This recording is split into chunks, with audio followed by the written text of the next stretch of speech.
Beatles 64 was released November 29th, 2024. I'm going to do a quick review on that here. And many of you have probably seen it already on Disney Plus. It's streaming. It's not yet available in a hard copy. And the draw of this release was really the cleaned up audio and the cleaned up film footage that many of us have already seen before. And there were 17 new minutes of material that probably most of us have never seen.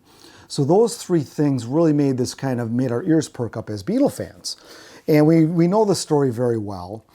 And this footage that we've already seen was most recently, some of it was used in Ron Howard's 8 Days a Week, the Beatles' first US visit in 1991. That's when this stuff was used in a proper documentary.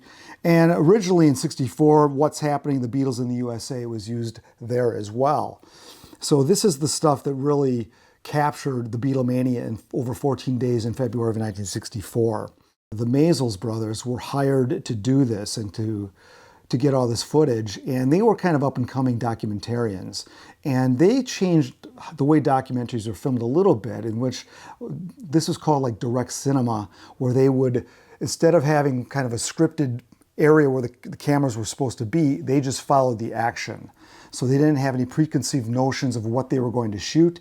They just shot what was there. So that was a very interesting way of tackling any kind of subject, and it added to the realism. So we can see that realism today yet, and it's really a lot of fun to see. So one of the things that I did not like, the reason I'm setting this up this way, where you've got all this old footage, and it's coupled with all these contemporary interviews. Some of the interviews are archival, but they're more recent, and there's a lot of very recent interviews here. Now, the thing I didn't care for about this movie, or this documentary, is that those things don't go together very well. I mean, it's jarringly bad, because the people of today, I mean, how can you as we get further and further away from the events, it's harder to find good people to interview. So much has already been said about the Beatles. In this documentary, they're really scraping the bottom of the barrel to try to find somebody that has something profound to say about the Beatles. So more about that in a minute. But first I'm going to talk about how this documentary begins, because like a lot of Beatles stories, that when you start talking about the invasion in America, we get the comparisons and the connection to the JFK assassination. Now, this story, this old tire cliche, has been around for several decades, and I don't know the writer who came up with this, but it's I've always looked at it as every baby boomer's wet dream to connect the two most memorable things that they can remember and create some kind of connectable event between the two, when there simply isn't. And the reason I say that is because, the people that you're going to see in this film, or that you have seen, I mean, most of the fans, 85% of them are young girls, aged 9 to 13. These girls were probably over the Kennedy assassination by Christmas 1963. This wasn't a dark cloud looming over every child's life. Life goes on, and people just pressed on. As for the adults, they didn't really like the Beatles. I mean, they were not fans of the Beatles. I mean, you had very much in the minority if there was any adults that were really Beatle fans. So if those adults were hanging on to some angst over the assassination, the Beatles didn't change life for them. So that's one thing and I'm not the first person to say this. I mean, people have been murmuring about this for a long time. I'm just a little tired of this, because I just don't think that the Beatles, they would have been just as big had JFK not gotten shot. So I think too much has been made of this, and they spent about 2 minutes in the intro of this. I felt it was very heavy-handed. I thought it didn't even need to be said. So anyway, they said it. And even Paul McCartney, who was interviewed later in the documentary with a new interview, he comes out and says, well, America was in mourning, and he just buys into the whole myth, which is too bad, because that's probably the only new thing he said in the whole documentary. All right, so we were off to a very bad start here with the JFK stuff, and then we get to the interviews. This is really the bulk of the new material, and as I said earlier, it'd be very hard to find new people to interview, and the people that they came up with, some of them I'm very puzzled as to why these people were chosen. So the first guy Joe Queenan, writer, satirist. He's been on Politically Incorrect with Bill Maher. He's Letterman. He's written some books. I didn't know who he was. So he's the first guy interviewed, and he's already blubbering. He's starting to cry. And he says something like, "It's like a light came on in the total darkness." You know, trying to put forth these profundities that are just not anything but that. And he goes on to say he had this bad childhood, and he says his father was an effing dick and stuff like this. I don't know. Do we need to hear any of this? I don't know why they would need to feel the need to put that in this documentary. I mean, this guy was not really very convincing, and I don't understand why they chose him. I don't know what qualified him even to be chosen for this either.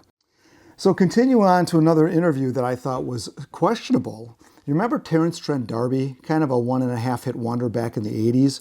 His stage name has been changed. It's now Sanananda Maitreya, but he is interviewed.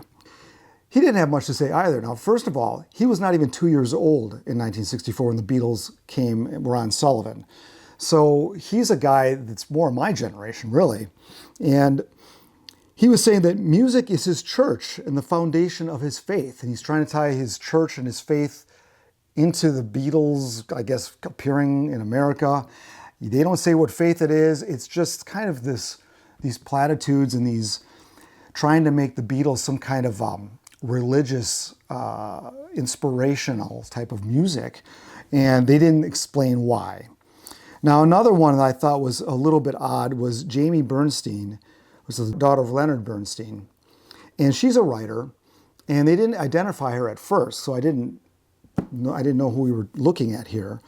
But she talks about a story when she was a kid and the Beatles were, in America, that she had a dream about George Harrison. Now, this wasn't something that happened to her. This is something she dreamed back then. And I'm thinking, you're telling me about a dream? Something about he mentioned her bra or something? I mean, this was really bottom feeder stuff. I couldn't believe they didn't find somebody better. And she goes on to say that when she's in the grocery shopping in the grocery store, and she hears Beatles music on, she has to stop in her tracks and listen. I'm like, this is insulting. You mean to tell me you're going to take up my time to give me these kind of anecdotes by people who are not even connected to the Beatles? So my patience was wearing thin very early on in the movie. David Lynch is quoted as saying, "Music is like a thing." I mean, we've got very poor quotes from these people. And then they bring on Jack Douglas, his connection to the Beatles really isn't until 1980 in a bigger way when he produces John Lennon's Double Fantasy album and Johnny Yoko's album. And Douglas apparently had gone to Liverpool to play music. And there's this kind of long story I found it rather boring. But the problem is this story takes place in December 1965. So it really has nothing to do with the Beatles in 64. So everything I've seen or I've mentioned up to this point doesn't really support the Beatles' visit in a big way. So it doesn't support the video footage we are seeing. This whole 14 days in 1964, they don't stick to that at all. So Douglas is talking about 1965. They're showing a song. They show a clip of the song Yesterday, which was 1965. And they show Smokey Robinson, the Miracles doing this. But the TV program is from 1968. Then we have songs like She Said playing and In My Life, both from 66 and 65 respectively. What does that have to do with 1964? They're showing footage from Leonard Bernstein's program in 1967. We've got a clip of feminist Betty Friedan I can see where they may have got this wrong. There's some clips on YouTube which states this in 1964, but the interview she's shown in is late 60s, early 70s. So she's talking about hair length and stuff, but really it's in the wrong era. It's way after the fact. So I thought that was some poor researching as well. We have a John Lennon interview with Tom Snyder in 1974. He's reflecting back on the early days. And we've got interviewee Danny Bennett. He actually got a seat in Shea Stadium removed for himself, which was 1965. We've got video footage of John and Yoko in 1969. So I'm wondering, why are we not talking about Beatles 64? That's the title of the film. And all the video that they showed of the Beatles comes from that time. And we've got all this other information just muddying the waters, and I don't see the point of doing it that way. There were new interviews with Paul and Ringo, but I mean, they offer very little. Like Ringo is shown looking at wardrobe stuff with Martin Scorsese. Scorsese makes this appearance. They're looking at clothes, and really there's nothing to this at all. You're not learning anything new, really. Paul McCartney, though, however, he does talk about the early songs. He talks about how the Beatles were always talking to their fans, you know, love me do, from me to you, she loves you. I'm sure many of you haven't heard that story before. Thank God he gave it to us in this new documentary. The other thing that I thought was a little bit hack was, McCartney throws in a gratuitous F-bomb that I don't know if this is just to be more edgy or it just comes off cringy. And they're trying to, this whole thing smacks of reality TV and trying to, the forced tears and some of this stuff is just trying to make something more dramatic and sentimental than it really is. And these people just don't pull it off. Now, Scorsese was very prominent in the promotion of this film, leading some to believe that he directed it. But it was directed by David Tedeschi. Now, Tedeschi was he's like a protege of Scorsese, I believe, as an editor. Very fine editor. He's been nominated for Emmys. He worked with Scorsese on George Harrison Living in the Material World, No Direction Home, the PBS thing for Bob Dylan. Tedeschi has a pretty good resume. And I don't want to put all this new interview stuff on his shoulders because I don't know where he would get better ones, quite frankly. And I heard that they only had a year to put this whole thing together, which is not much time at all. So here we are. I'm feeling many of the Apple projects in the last couple of years, they feel rushed. These remixes, this is supposed to go together with the Beatles US albums box set now. They seem to be reaching here and in getting stuff out at Christmas time, and what they end up giving us really is product instead of something that's really supporting the legacy and curating the legacy properly. I feel that this is just product that they're pushing at us. And a lot of us will buy it, but I didn't buy the album box set of the 64 albums. By the way, one of those was from 1965. So we see a very sloppy way of putting things together here that I just don't think this is the best way to curate the Beatles going forward. I mean, their legacy is already cemented, yes, but how else can we look at this but just trying to move product? And I don't begrudge Apple for making money. They're a company, they got to do that, but they seem to be missing what the Beatles are. Maybe they're just too close to it. I don't know. Too many cooks in the kitchen. But I just find this project and others that they've done recently to be not Beatles standard. When I prepare for videos like this, occasionally I will look at some reviews. I'll look at what people are saying online. And generally, I think there was a lot of good reviews. And I think people really enjoy diving back into Beatlemania. Who doesn't like doing that? So you get that jolt of energy from the old footage. But a lot of people were very disappointed with the overall product. They also mentioned the interviews. The JFK thing was brought up as well as being rather heavy-handed. And unfortunately, this didn't really do much on Disney Plus in terms of ratings. It was not even listed in the top 50 programs for Disney Plus in December, so I thought that was rather telling. Now, one of the things I've noticed for some of these recent projects is Apple seems to be very much intent, and they seem to always want to attach a name to the new project. This time it was Scorsese. He's listed as one of the many producers of this. As I said, they had pushed that name a lot in the pre-promotion and the promotion for this. And he was not the director, although some people may have been led to believe that. You had the same thing happen with Ron Howard with 8 Days a Week. It could have been so much more, and we get the same kind of cotton candy type of treatment that early Beatles story has been told a million times in that way, without the edge that could be given to it with other information that is out there, by the way. But in Ron Howard's defense, the project that he joined up to do was already in the works for several years. So I don't know how much was done and how much he was able to do on his own. Same thing with Tedeschi. I don't know if they kind of had an idea of what they wanted him to do. Hey, put this together. But it seems that Peter Jackson is the only one that really had free reign. Now, in that case, Peter Jackson's the one that went to Apple and said, hey, where's all this footage from Get Back and Let It Be?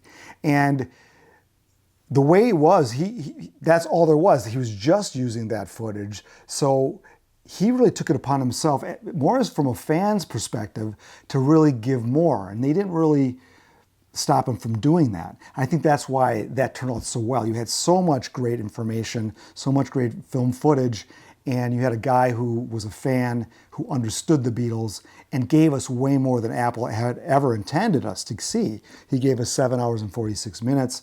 I think we were originally going to have just a few hours at most.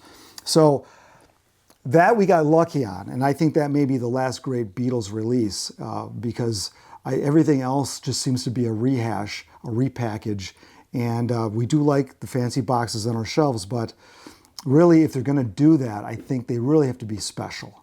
And some of these more recent projects don't seem to be as special. Yeah, and with regard to Giles Martin, you know, Peter Cobbin had done the Yellow Submarine song track, and everybody was so impressed with that.